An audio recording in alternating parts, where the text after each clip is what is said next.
The city of Camden has come a long way since the high crime rates of the early 1990s. But poverty, homelessness, drug use, and prostitution continue to plague parts of Camden.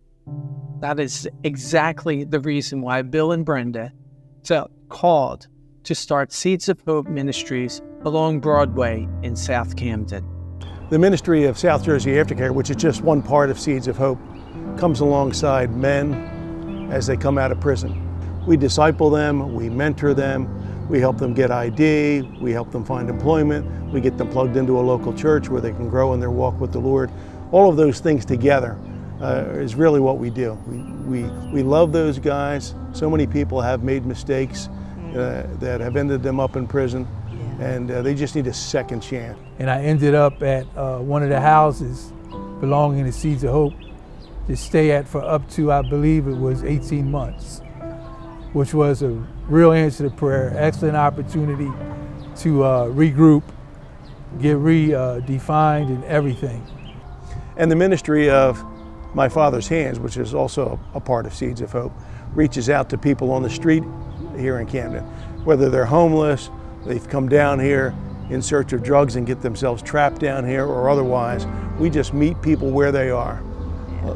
It's just a beautiful reflection of how the Lord reaches out to people when they've made mistakes too, with open arms, with unconditional love, with compassion.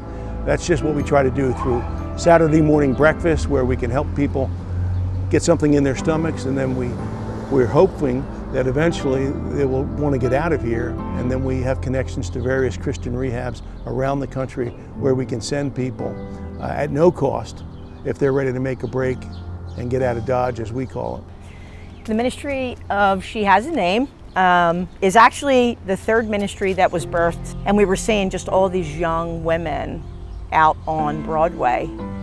It was hot like it's going to be today. We drove home. Bill and I just kind of looked at each other, drove home, and loaded up our cooler with as much water as we could put in there. Came back down into South Camden. Bill drove, and I jumped out and just started to offer a cold drink and a card with a number, and the ladies would just be like, "Oh, so thank you so much," and I'd be like, "Well, I'd love to be able to share with you, kind of just where you are, make that connection. Like and if you ever need anything, please call." These ladies that are suffering out here are mothers, daughters, sisters, friends. They have people who love them, people that they love. Nobody wakes up one day and decides that they want to derail their life and be out here in that position, in the bondage of addiction, and have to do the things that they have to do to acquire money. A lot of these ladies, majority of the women out here, are from the suburbs. I met Brenda the very first time was probably in about 2012, right down here on Broadway.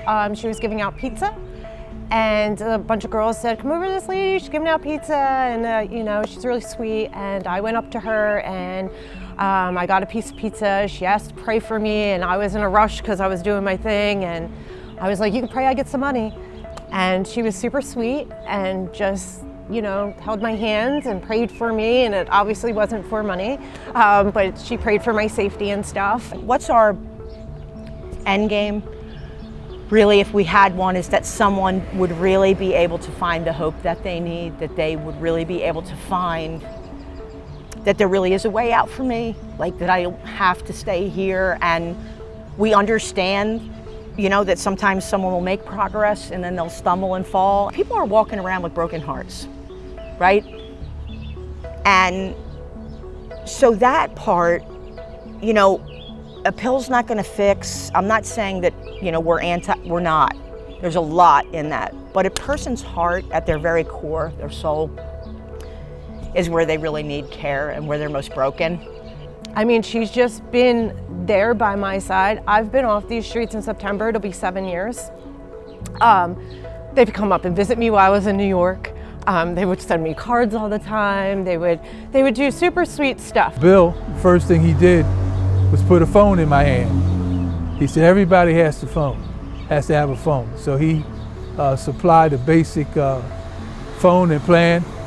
And he said that the ministry would handle the expenses for a few months, which was amazing.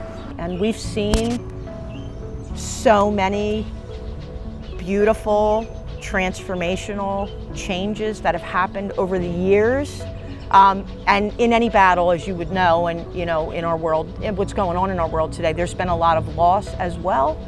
And so we've been blessed to create a family environment here, and we really cherish that. The ladies know that they're loved. A lot of people ask us, you know, with all the things you guys are doing here in Camden, how do you actually fund this thing? And many people are surprised to learn that we don't receive any government funding from any entity whatsoever, that we are fully supported by a number of individuals who have just caught the vision.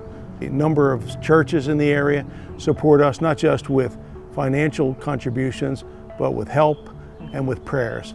We need prayer more than anything, as you can probably imagine, but we do need to keep the lights on as well. The ministry website is right on the screen. If you feel led to support what we're doing here, it'd be greatly appreciated.